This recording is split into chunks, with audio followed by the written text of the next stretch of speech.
Hello, listeners. Welcome back to Passive Income Pilots. Tait Duryea with Ryan Gibson here. What's up, my man? Beautiful sunny day here in the Pacific Northwest. Love to hear it. Excited to talk about our relationship with money. Yes. Now, I kind of grew up in the whole don't talk about money, don't mention money, don't talk about it. It's, don't tell anybody what you make, don't talk about it, right? So no one really talked about money, and it was sort of this big mystery to me. And a lot has changed in the Yep. 40 years that I've been alive. So, who's this guest that we're bringing on, Tate? And let's talk about what he's going to talk about today. So we have Gino Barbaro on the show today. Gino Barbaro is a big multifamily investor. If you're in the real estate industry, you've probably heard of Jake and Gino. Started from very humble beginnings and has built an absolute massive portfolio, wealth of knowledge. He's an author. We're going to link to some stuff in the show notes that he's written, and really excited to have him on the show. He's also a coach, a mentor, and just an amazing story. Tate, let's jump into it. Welcome to Passive Income Pilots, where pilots upgrade their money. This is the definitive source for personal finance and investment tactics for aviators. We interview world-renowned experts and share these lessons with the flying community. So if you're ready for practical knowledge and insights, let's roll. Gino Barbaro, thank you so much for joining us. Thanks, Tate. How you doing, brother? You know, I've known the name Jake and Gino for a long time. It's an honor to be talking to you today. Can you give us some background in your own words about your journey in the real estate world and otherwise? I started back in 2002 with the triplex. I was a small business owner. I was making pretty good money, but I'm like, this money ain't going to last. I need to find a side hustle. And I fell in love with real estate. And for me, fortunate to met my business partner, Jake, in 2009 at the restaurant. And what happened was we partnered up in 2011. He moved to Knoxville, Tennessee. And I'm like, Jake, this is a great market. Let's start looking at deals down here. And listen, it took us 18 months to find that first deal. Didn't happen overnight. Lots of mistakes. The life before Jake that I say and the life after Jake, there's some things that were missing that I didn't know. Fortunate for him, I made all the mistakes. I crashed and burned before I met him. I got serious with the education. I found mentorships. I learned the business of real estate, and that real estate is a business, and there is a framework, and there are solutions, and there are systems and processes that you need to follow. And I wasn't following them. So when I met Jake, we figured that out. And, within 5 years of me and him partnering up in 2018, we had over 1,000 units. And to date, right now, we currently own 1,800 units, no syndications. So that's just me, him, and another business partner. We've had a great ride buying our stuff, then going the syndication route, then exiting the syndications. And for us, it's been multifamily for the past 15 years. We focused on that one niche, and we found our love with multifamily. That's amazing. So let's back up. You talked about a restaurant. Sure. Tell us about that. 7 years old, I remember going to work with my dad. My dad owned the restaurant. And I thought every kid goes to work with their dad. I thought everyone owned the restaurant. I thought it was just normal. I thought it was natural.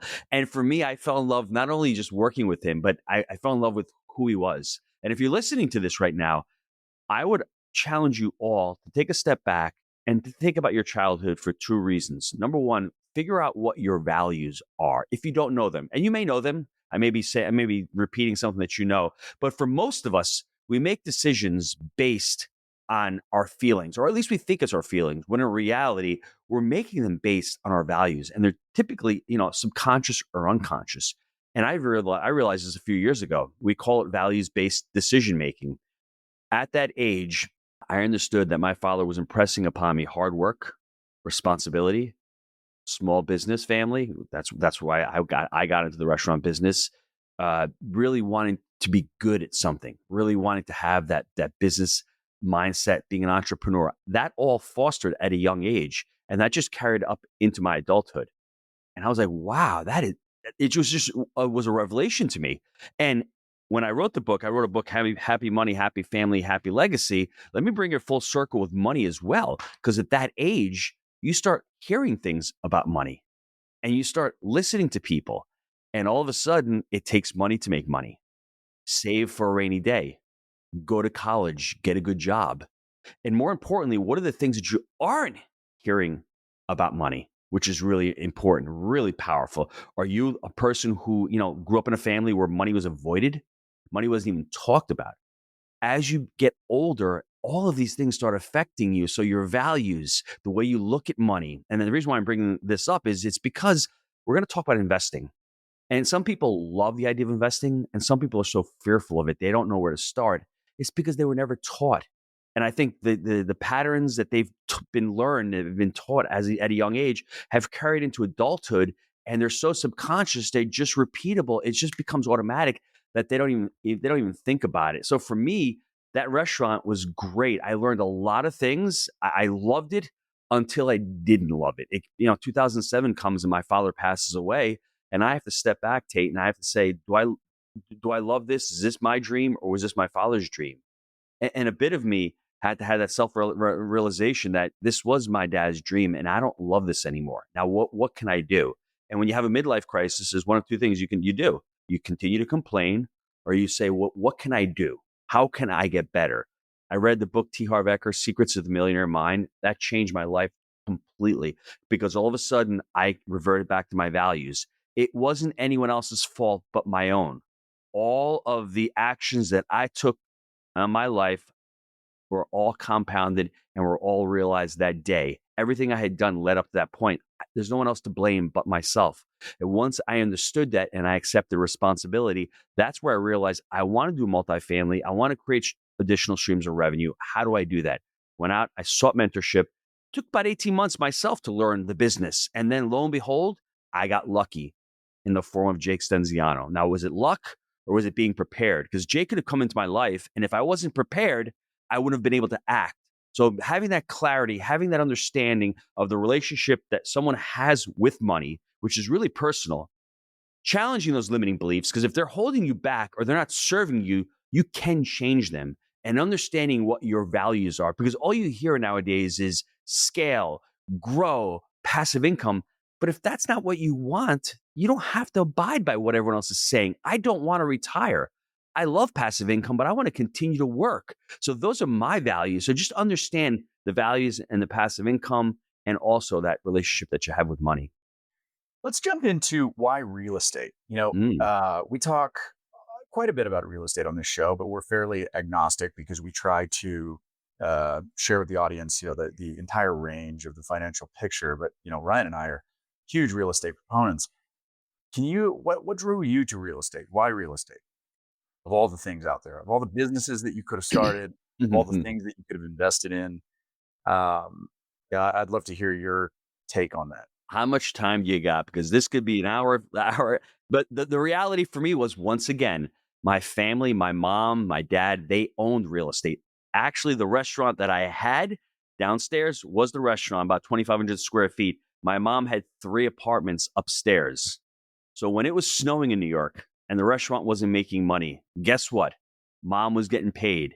She was getting paid in her sleep. That's what I love about real estate. It's one of those, asset classes that can be boring at times. And that's why it's important to understand what your persona is with money. If you're a gambler, if you're like someone who likes to have action and needs something going on all the time and needs to be doing transactions, multifamily is probably not the gig for you. I mean, Jake and I do 2-3 transactions a year, 200 to 300 units a year. It's pretty boring. We're managing a business. That's what I love about real estate. It's scalable, it's repeatable, and there's a couple of other amazing benefits that is often, I think, overlooked or just glossed over.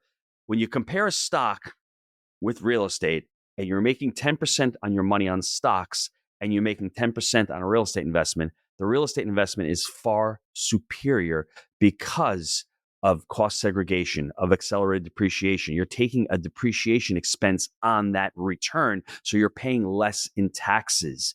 To me, it's a basic human need: food, clothing, and apartments, right? That's the thing. The other thing is I have residents who are paying down the principal of my mortgage. So I'm actually getting principal pay down. Over the years, I'm getting price appreciation. It's a hedge against inflation. Those are just some of the benefits. And oh, by the way, one of my favorite ones is it pays me every month if I do it properly. Whereas a stock, a lot of stocks don't offer dividends. You're just hoping to buy it at a certain price. and hoping for the price to go up. If my real estate stays flat and it doesn't go up at all, I'm still getting the massive tax benefits and I'm still getting my cash flow every month. That's what I love about it. And at the end of the day, like I said, when you're looking at real estate through the lens of an entrepreneur, that's what you need to do. Because once you start looking at it from that perspective, every single deal, you're looking at it as its own cash revenue generating business. And once you start looking at it from that perspective, there's no comparison between stocks and real estate. I couldn't agree more. I love that explanation. You know, cash flow, appreciation, amortization, and depreciation, the tax benefits you get out of it. I mean, it's the best risk-adjusted return in the world. So tell us more about the book. I love talking about money. I always have, but I know a lot of families have difficulty discussing money within the family. Tell us about the book. So if you love talking about money, that means you have a good relationship with money. That's the reality. I was interviewing Ken Honda, who wrote, I think, one of the original books on happy money. He's a guru in Japan. He's sold over 8 million copies. And after the interview, he's like, Gino, in his Japanese accent. I love it. You need to write a book. Happy money, happy properties, happy family. And I'm like, Tait, I don't want to write another real estate book. I want to get out of the real estate. I said, you know what? Happy money, I love it. Happy family.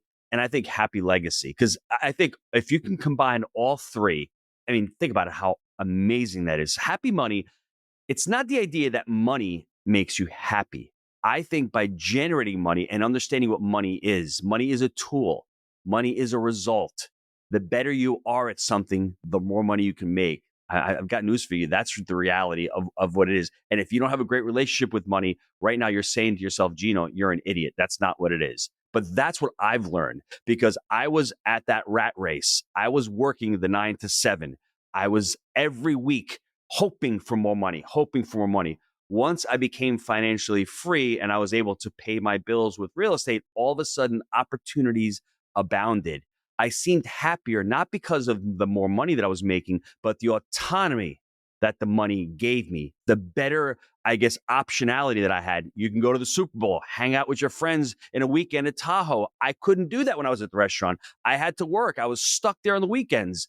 But now if I decide I choose that, great. So understanding that happy money is really positive flowing money. It's abundance to you. It's not the scarcity that I grew up with, save for a rainy day. You need to save money for an event. No, you need to save money to buy an asset that will pay for that event. So when that event is over, like a college tuition or part of your retirement, you still own that asset that's continuing to print money every month. Now, from the happy money, you obviously want, if you've got a family, I've got 6 kids, I want to create a happy family through the utilization of happy money and being able to teach my children what money is and how to actually create more happy money. And then from that happy money, as parents, we need to become stewards for our children, not only the financial stewards that we're going to prepare them for that next generation, but I don't only want to pass along my wealth, financial wealth, I want to pass along my values. I want to pass along my teachings. I don't want to pass along my real estate holdings. I want to pass along the business and the knowledge for them to go out and create their own businesses. So if you can put all three of those together, generating and understanding relationship with money to make it happier, creating the family unit around that, because I think for myself and my family, we are there. Our motto right now is changing the world one family at a time. If we can start to change the world and make those relationships much healthier, make them more transparent around money, we can actually start talking about that legacy component because you can start planning for years ahead. Because why else are we making all this money? It's to enjoy it with the family and to leave it responsibly for future generations. Love that. So, I resonate so much with all that because as pilots, we typically love our job, but we want the freedom. We want more freedom. We don't want to have to fly as much. We don't want to have to fly 90 hours a month, be gone from our families for 18 days out of the month. We want to be able to pull that schedule back and have passive income that just comes in and gives you the freedom. I saw a great meme the other day that said money doesn't buy happiness. And it said, I think you're using money wrong. but there's a lot to unpack there. Can we address the saving versus investing thing? Because I think pilots tend to be very good savers. We make good money. We're taught to shove money into our 401ks. save for a rainy day. We have to go and get a medical exam every year, every 6 months. And if we don't get our medical certificate, we can't fly, we can't generate revenue, right? So, but there's saving and then there's investing. There's saving for that college tuition, and then Hmm. there's buying an asset that will pay for that college tuition. So can you speak to that a little bit? And then I'd love to get into what you teach your kids. Absolutely. So for me, money doesn't buy happiness, but poverty doesn't buy anything. It's just the reality. I mean, that's people hung up on money. If you're pious and you're virtuous and you're telling people, "Hey, money is going to make me evil," right? It's not the love of money. Right? Remember that people. It's. You look at this thing called money, right? And you're saying to yourself, "I don't really want it because it's going to make me a bad person." Well, guess what? It's not going to come into your life. Change your paradigm. Look at it this way. Money's going to come into your life. You have the ability to do what you want with this money. I always say money does not corrupt a person. It reveals a person. And I heard that as a quote. Don't know where it was, but wow. If you're a dirtbag, just getting more money is going to make you more of a dirtbag. That's the reality. I seem like Elon Musk's a pretty cool dude. He's gotten a ton of money. He's putting it to good use and he's doing something really cool now. So I guess money's revealing what his true intentions are. So if you're that person, your relationship with money is damaged and you need to understand what's going on. Go back into your childhood because you need to fix it because the world needs you out there creating money because money is just value creation. The more value you create, the more money you're going to make. And we need more value in this world. Now, when you're talking about pilots, I think savings is the fundamental way to begin. You need to be a saver to be able to become an investor. One of the 5 personas is Steve the Saver. I was a great saver. I was just too much of a saver in the fact that I had scarcity. I've got this money piled up. I like this feeling in the bank account that I have a couple $100,000, but I can't touch it. Well, what ends up happening is when you retire, you've got this money in your bank account. It's saved there and you can't use it because you feel like it's going to run out. I think just understand that money is there to be utilized. And once you become a good saver and you're understanding what your spending plan is, not your budget. I don't like the word budget because it feels restrictive. You need to have a spending plan where your income's coming in and your expenses are going out. Understand that. And whatever you have left over, you put into a savings account. Then from there, you have 3 to 6 months set aside that if you decide to not work or go on vacation or switch to another job, you have that comfort. You don't stress out, right? Once you have that set aside, then I would say to myself, okay, where do I want to invest? What do I want to start investing in? Because savings is not going to get you rich. That's the reality. 3 or 4% a year is not going to do it for you. You need to start investing in alternative assets. And for me, maybe buying your own home, that may be the first place to start. You start out small. You don't start out with a 100-unit apartment complex. And if you do, good luck. That's the reality. But, Morgan Housel says it best in The Psychology of Money. I would tell everyone to read that book. That was an amazing book for me because if you don't understand your money persona and you don't understand that you need to start saving money, that's not the end all be all. That is the beginning of investing, to be able to save that money and then to be able to utilize that money into saving to buy those assets that will produce the rate of return. We don't have a net worth problem when we retire. We have a cash flow problem when we retire. And the problem is most people are investing just for net worth, but there's no cash flow coming in. That's a huge. I want to really tap into that because the traditional retirement model is the accumulation method. Let's Yes. create a large enough pile of cash to deplete over time and hope it doesn't run out before you die. I've talked about Yes. this in the show before. And instead, what we should be looking for is to turn cash into cash flow, Yes. which is perpetual and just it's a tap that never turns off, right? And that's why we love real estate is because you can turn cash into cash flow. Let me go back and just vent one of my frustrations with this current system we have right now. When they started the 401k back in the 1970s, everyone thought it was a great system. What I've realized is they started a system for the stock market because what happens is someone needs to put money into that 401k. So you start creating demand for stocks. And then in their infinite wisdom, they said, well, by the age of 70 and a half, you need to be pulling money out of that. So you're creating demand for sales. So you have money going in and money coming out of the system. And the problem with that system is tax deferred. Great. You're not paying it while you're making it. You have no control over that money whatsoever, right? You have limited options, and it's pretty expensive at a lot of these brokerage houses. So when you reach the age of 62, 63, 65, I've got $2 million in this account. Well, not really, because once you start pulling that money out, you could take $3 out of every 10 at least for taxes. So that at 2 million, you really have probably $1.3 million to $1.4 million in that account. And like you said, you start pulling money out, you start tapping down that principal, and you start having that scarcity mindset. I personally, if it was me and I was a lot younger, I would put more money into my whole life policies. I'd put money into whole life. It's a non-correlated asset. I'm in there. It's going to guarantee me 4 to 5%. I've got a long runway to retire, right? I've got all these other benefits, death benefit, estate tax planning benefit. I'd rather have money in that. So when it's time for me to retire, it's provisional income. It doesn't even go on my income taxes, right? At all.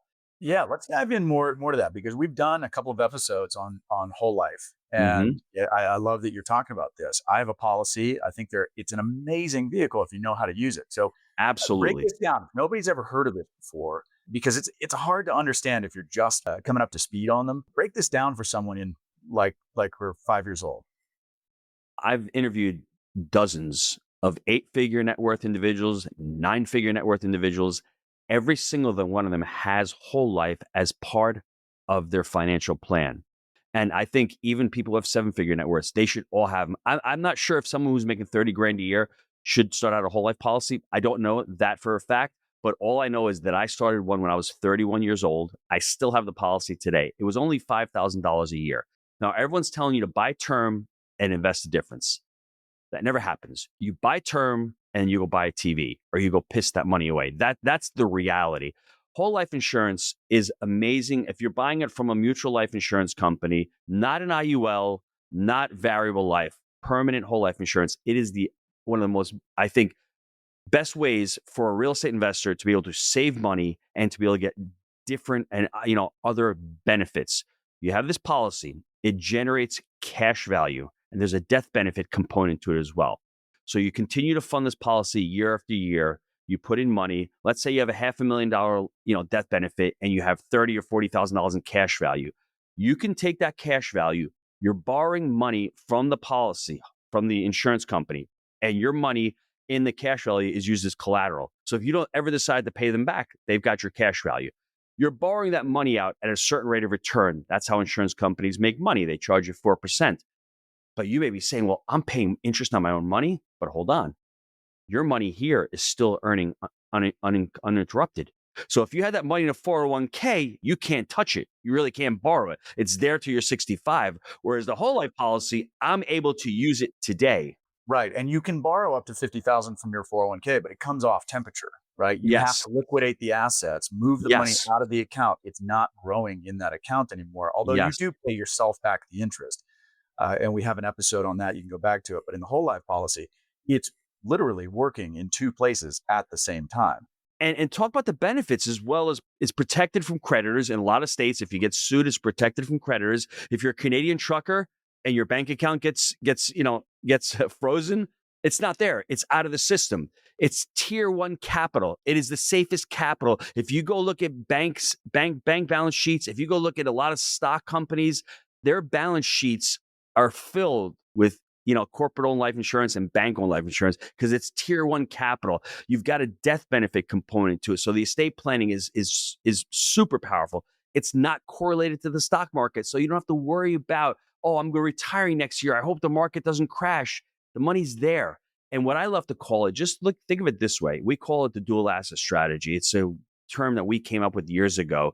You have an asset. Instead of putting money into a savings account, you put money into your whole life policy. Now that starts generating, it starts generating income. You have all those benefits that I laid out. You find a real estate deal. Well, you go borrow the money from the whole life policy. You put it into the real estate deal. The real estate deal starts printing money. You take the money out of the real estate deal, you pay your loan back. Guess what? You've got 2 assets now. It's called the dual asset strategy. May not be for everyone. You may say to yourself, I don't see that working. All you're doing is controlling the flow of money and trying to be as efficient as possible with money. Now, the downside is it does take several years for your whole life policy to seed itself. But just like anything else in life, whether you're starting a business or you're buying a real estate deal, it takes time for it to fulfill. I would just go look up Nelson Nash, infinite banking concept. I mean, it really lays it out. It's a long-term strategy. But to create wealth, there's two things when you're creating wealth. It's boring and it takes some time. And that's why I think whole life falls into that bucket. I love that. Well, we just did a webinar. We'll link to it in the show notes, where we sit down with Rod Zabriskie from Money Insights, and we go through how to optimize. For those of you who are listening that might have new policies, we go through exactly how the nuts and bolts work to utilize your new policy. And obviously, if you haven't started a policy yet, you can check out the webinar and look behind the curtain. To anyone listening, check the webinar out. I mean, I just got on a call with a friend of mine who lives in Canada. His insurance agent sold him a whole life policy years ago. The insurance agent doesn't even know what the hell the whole life policy is all about. There's so many people who are so uneducated in this space because they hear the Dave Ramsey's of the world. Dave Ramsey's talking to a different persona. I mean, airline pilots, lawyers, doctors, people who have higher net worths and higher incomes are going to do things differently than the lower income and the middle income. So go out there and make sure you listen to the webinar that Tate's got in the show notes, because it will change your mind about money. Another one of those things that you have that relationship with money. Do you want to be somebody who's wealthy, who thinks like a wealthy person? I think you do. And I want you to, because we need more of these people in the country. Absolutely. Thank you, Gino. I want to turn the attention to what you teach your kids. I heard a really great thing the other day. And someone was talking about how they don't teach their kids they don't talk about earning money to their kids. They talk about creating value. And I thought that was such a wise advice, right? They don't get an allowance. They don't earn money. They say, okay, what are you going to do to create value? And when you put that in perspective, like money is the result of value created, right? What you are creating value, which is in turn creates money, right? So anyway, that's one of the tips that I got recently. What is it that you teach your kids? There's several things, depending on the age of the child. I think the first thing that we need to teach our children is needs versus wants. I need this. I want this. Well, what is it? And how are you going to pay for it? I think the second thing that I love to teach my children is price versus value. What does something cost? If you're going to buy a TV, it's going to cost you $100.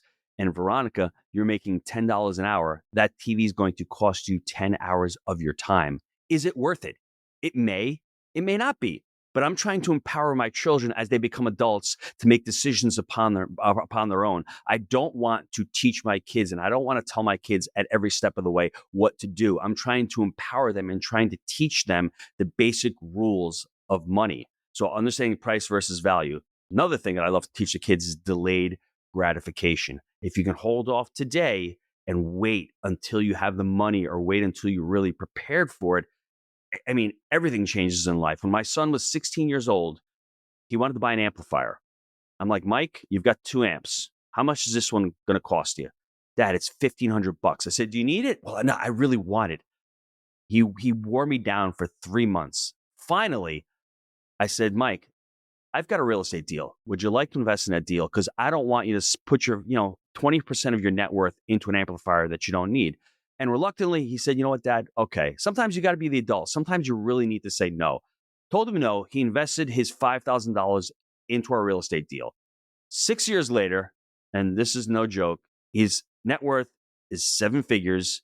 He's making $4,000 to $5,000 a month in cash flow from that one $5,000 investment. Now, we've refied deals, we've sold deals, but what he has been learning, what he's taught from this endeavor is the experience and the language of real estate, because your language becomes your experience. All of a sudden, he knows economic occupancy, owner draws, physical occupancy. He knows what CapEx is. He knows what refinance and roll is. He knows seller financing. He's got skin in the game. That's how you teach your children more than anything else. You involve them and you let them learn side by side with you, and you let them invest in whatever you're investing in. If you don't have real estate deals and you're like stocks, put money in stocks with them. Let them see how money really works.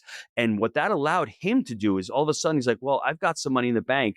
I'm like, Mike, I've got another deal. I've got a deal actually coming up in 2 months. You want to buy the gun that you wanted to buy, or do you want to wait and put the money in the deal. And when that deal starts making money, you can buy whatever you want. It's taught my child and my children to think about becoming producers. And from becoming producers, you can consume, whereas most of us in this country are taught to consume. First to consume, and then, out of that consumption, I'm going to produce something. Well, that's why everyone's in debt. And that's why everyone has a terrible financial balance sheet, because they're doing it backwards. So you're trying to lay the foundation for your children, and you're trying to have them see money from a different viewpoint, that money is just a tool. It's there to invest. And once you make, production from that, that's when you can start consuming from that production. Love that. That's such sage advice. And you said something there about converting a price tag into time. Mm-hmm. That's actually a strategy that I used when I was a brand new captain and I was saving for a deal. And I was really trying to put the screws on my spending. And I did that for about 6 months or 12 months. Everything I thought about buying, I converted into my hourly rate. And as a pilot, 85, 90 hours, 100 hours a month at the very maximum is how much you can work, right? So if you think, you convert something into, all right, that's going to be 3 hours of work. Mm-hmm. On a 90-hour schedule, it's like, I don't know if I want to work 93 hours, Yes. or, I mean, it really helps to convert things into time, because it's super easy to just say like, that's, it's $1,000, I can afford it. But, when you convert it into 2.5 hours of time or even more, that's great. So, all right. A lot of people get into real estate, I think, with rose tinted glasses. They think, all right, this is going to be great. It's going to cash flow. And they end up disappointed. Why do you think that is? And how can people avoid that pitfall? That's the easiest question you've asked me. I've got so much experience on it. You just don't know what you're getting into. I think when you get into an endeavor, you have to have a little compassion for yourself. First of all, we go to college for 4 years before you get a job. How many hours do you put in before you become a pilot? I mean, hundreds and hundreds of hours in training, in preparation. Now all of a sudden you got 30 grand in the bank and you're like, real estate investor, bro, bring it on. I'm going to go invest with Tait. I'm going to give him my money. We're going to make tons of money. Well, what did you do to prepare? There's 2 ways you learn in this world. You either learn on the street or you learn in the classroom. I learned on the street first, and it cost me 170 grand on my first deal. And my second deal was worse than that. I said, time out. I need to learn in the classroom. I need to invest in myself. That's why I made the mistake. I didn't even know what I was investing in. I didn't know how to pick a market. I didn't know how to underwrite a deal. I didn't know how to analyze a deal. I didn't know how to take a deal over. I didn't know how to manage a deal. We're not born with any of these skills. We've got to learn these skills. And if you don't know how to do it, go out and find a mentor who can teach you how to do it, or at the very least, partner up with somebody who's got the experience that you can ride their coattails and invest with them at the very least, if you don't want to put in the time early on to learn. But what you really need to do is you need to spend several months on learning the business of real estate, and not just saying, I've got a little extra money, I'm going to throw it in the market here, because it's an illiquid asset. Once it's in there, it's a good thing and a bad thing. Illiquidity allows you to say, you know what, I'm not going to sell it. Over the long term, that decision of not selling, you're going to be happy. But at the same time, if you'd like to sell, it can be a lot more difficult. So you really need to learn, in my opinion, the business of real estate and how to invest before you start putting money into any vehicle. You said something great before the show. You were talking about once you buy into an investment, your wheel's up. Now you got to land this thing. Do you want to talk through that? Yeah, it's one of the biggest mistakes that we make as beginning investors. It's called the exit strategy. People think that you're going to buy real estate and you're going to hold it forever. That may be the case, but your kids or your kids' kids are going to get it. Always think of your exit strategy. And people always have this misnomer in real estate. And this is another one that one of my coaches, shared with me. His name is Bill Ham. Same thing with the analogy. He was an airline pilot. He says, and I agree with him, that you don't make money when you buy real estate. You may make some cash flow. You may make some money on, as you're buying it, but you make money when you exit real estate. That's either through a sale or through a refinance. You're crystallizing the equity. You buy a home for 100 grand. You make 2 grand a year in cash flow. 3 years later, it's worth 150 grand. You made $40,000 in equity, but you made 3 grand in cash flow. Where'd you make the money? You made the money in the equity. You made the money in the exit. So as a real estate investor, you need to understand the options, the different options that you have of exiting this deal. Are you going to buy it, fix it up, flip it? Or are you going to buy it, fix it up, hold it for a few years? Or are you going to buy it, fix it up, and then refinance it and then hold it for the long term? Understanding that exit strategy is so crucial when you're buying an asset, because it really makes you understand of where's the value today, where can you bring the value to, and what are your options. And then once you understand what your exit strategy is, then you can start aligning the type of debt you're going to get on that asset. And then understanding the third component of what we call the 3 pillars of real estate is the market cycle. So whenever market cycle you're in will depend upon the exit strategy. And I can give you a quick example. Back in 2017 and 2018, things were crazy in real estate. In multifamily, you'd buy a deal, 18 months later, you're flipping it out. Your exit was literally 18 months. Typically, it's between 3 to 5 years a hold. Now, guess what? In 2022, you bought an asset. Your exit strategy is screwed because now no one's selling right now. It's been extended. So understanding that exit strategy will help you align with the type of debt you're getting on that deal, and understanding where the market cycle is will help you align and help you figure out what type of exit strategy you're actually planning on this deal. And Tait, every single deal is unique. You need to look at every deal through a different lens. Some deals that are older, you're like, hey, I can make a ton of money on this, but am I going to hold this for the next 20 years? It's going to be really old. Maybe I sell that thing and make some equity, especially if I'm young. I need equity because I need to put equity of my own into a deal to create wealth. So maybe this deal is great. I bought a 10 unit. I can sell it a year from now, make 200 grand. I'm going to pull that 200 grand out and buy another deal, my own deal. So understanding exit strategy is crucial when you're investing in real estate. It's just so good. Nobody ever talks about this. At least, well, if you're investing passively, you'll be familiar with the 3 to 5 year hold time that Gino just outlined. There's always a very clear business strategy when you're investing passively because you're investing with professionals.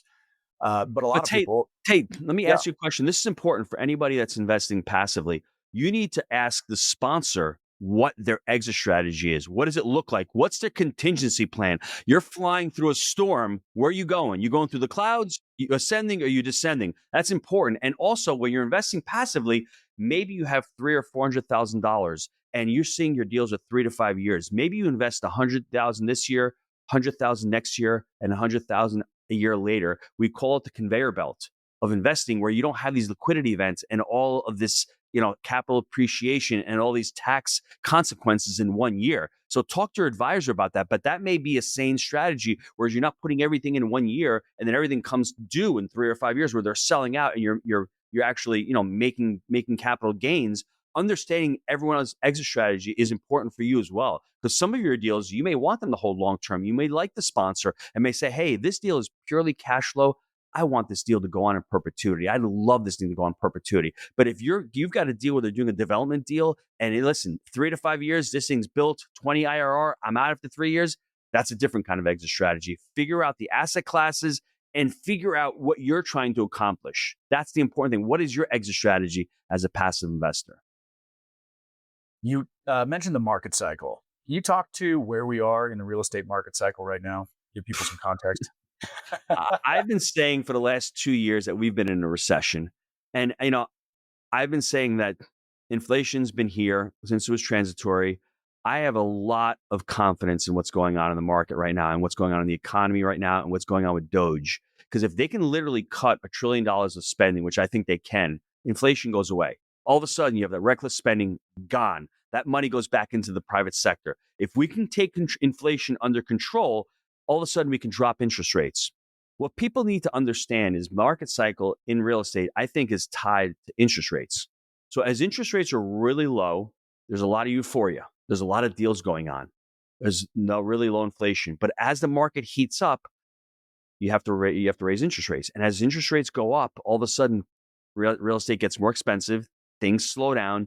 The economy slows down. And at some point where we are at the high with interest rates, there's no appetite for real estate, unfortunately, because that's when there's deals. That's when people should be investing. But things just slow down because the Fed is more worried about inflation than anything else. Now, as inflation starts receding and they want to jumpstart the economy, they're going to drop rates. And as they're dropping rates, all of a sudden, that's better for real estate investors. Now, if you're buying a deal today and it makes sense at 6.5%, can you imagine when rates go down to 4 or 4.5%? It's going to be a windfall for you. So don't worry about interest rates. You need to make sure the deal pencils out at the cost of capital today. Don't buy a deal saying, hey, when rates drop, I'm going to do really well. I have an alligator here. I got to keep feeding it every month, but I'm going to wait. That's how you make mistakes in real estate. There's two ways you lose money in real estate. You lose money by either running out of money or running out of time. Those are the two ways you lose in real estate. So if you run out of time trying to bet that interest rates are going to drop, all the geniuses last year thought that rates would have dropped by now. That's what everyone was saying. I even thought rates we'd have some kind of rate relief. There was with the Fed funds rate, but that didn't affect the 10-year Treasury. Now it appears that the 10-year Treasury is going to start dropping, and that's where Trump's going to focus on, because if the 10-year Treasury doesn't drop, then our commercial rates won't drop. But for me, I'm always bullish on real estate because I don't look at it through the window of 1 year or 2 years. I'm looking at it through the window of 5 years and 10 years. Where are rates going to be 5 years from now? Where are rent's going to be? And the last thing I'd say about it is, if anybody's listening to this, how many of you who didn't buy real estate back in 2020 wish they had bought real estate? I'm probably going to say like 98%. So put yourself in the year 2030. Ask yourself that question 5 years from now. Do you wish you'd start investing in real estate back in 2025? The answer is probably yes. There's always the time to buy real estate. It's not always the time to sell real estate. Big difference. Right now, it's a little bit more difficult if you need to sell a deal, but there's always opportunities to buy real estate. Couldn't agree more. Yeah, I think we're just in a fantastic moment in time to buy. When rates were at 3%, I joked that you can't believe what pencils at 3%, right? Yes. You can buy anything when it's 3% debt, and that's why we've seen just a massive construction deliveries recently, because of all the construction starts that happened back in 21, 22. But yeah, I mean, if a deal pencils at 7%, it's a good deal. Yes. Well, Tate, the interesting thing is that's the problem right now with sellers. They're still thinking that, cost of capital is 3.5, 4, and they're looking at pricing back in 2022. That's not where we are in the market cycle. So those who don't have to sell, those who are not motivated, aren't going to sell. So don't force them, because they don't have to sell. But those that do have to sell have to understand that their deal is not going to appraise. Debt is the circulatory engine of the economy. And right now, debt is pulled back. So if the banks aren't going to finance the deal, then you're not going to be able to get the price. There's only two ways to make a deal work. You either drop the price or you bring more money. Your LTV lowers. And when your LTV lowers, your rates of return lower as well. And a lot of buyers right now are not willing to take the risk on to bring more money to the table to take lower rates of return. They did that 2 years ago and see what happened to them. They've learned. So I think a lot of buyers right now are saying to themselves, prices haven't come down yet. They need to come down. And the lack of a lot of deals getting done right now, those appraisals haven't come in. But we've got another 20%, I think, to come down in pricing, and especially in a lot of these markets. And when that happens, you just need to be prepared. Absolutely. How do people get prepared? How do they get prepared? Well, in real estate, once again, there's two things that you need to do. You need to be sourcing deals or sourcing capital. And you should be doing those simultaneously. So if there are no deals right now, then start talking to investors weekly. And if you're saying, well, I don't know that many people, pull out your phone, get all of your friends, let them know what you're doing. And don't wait till you find a deal to let them know that you've got a deal. Let them know what you're doing right now. Get them interested in it. And as you're doing that, what you need to do is you need to start talking to all the brokers in your market right now. And once you start doing that, you're creating relationships with the brokers, and you have relationships with your investors. So when a broker ultimately does find you a deal, guess what? You've got capital lined up. You've got equity partners lined up. And the reason why I'm bullish, Tate, right now is these brokers are starting to talk to you. Whereas 2 years ago, they didn't need Gino. They didn't need Tate. They could have put a deal online and they could have sold a deal, anything. But now there's less deals and there's less appetite for those deals. So if you do speak to a broker, you do sign a confidentiality agreement, they're getting back to you. They're doing property tours because there's less demand for the asset. Now is the time to create the relationships with the brokers. And now's the time to start talking to your investors and letting them know about what's going on in the economy. And if you can do both of those, you will have success in 25 and 26. Love that. Gino, how do people find more out about you, your books? What would you leave people with? 2 places, jakeandgino.com, and I would go to barbaro360.com. That's where the family company, we just launched about a month ago. Like I said, for me, the company is all about changing the world one family at a time. And I want to teach people these financial tools. I want them to be better stewards with their money. So at the end of the day, they have more money to leave. They can create more impact with their money. I love that. Gino, thank you so much for your wisdom. This has been a lot of fun. If people want to get in touch with you, can they? Yeah, Or we absolutely. can cut this out if that's not. Yeah, you know what? Listen, Tate, if they want to email me, Gino at jakeandgino.com, just email me and I'll send you a PDF copy of Happy Money, Happy Family, Happy Legacy. I'd love for them to start reading the book. It's really thought provoking because these things we don't talk about. A relationship with money, that sounds so crazy, but really that's what it comes down to. Having that relationship and understanding what's holding you back from building wealth. We'll link to it in the show notes. Gino, thank you so much for joining us. Thanks, brother. Have a great one. Thanks, you too.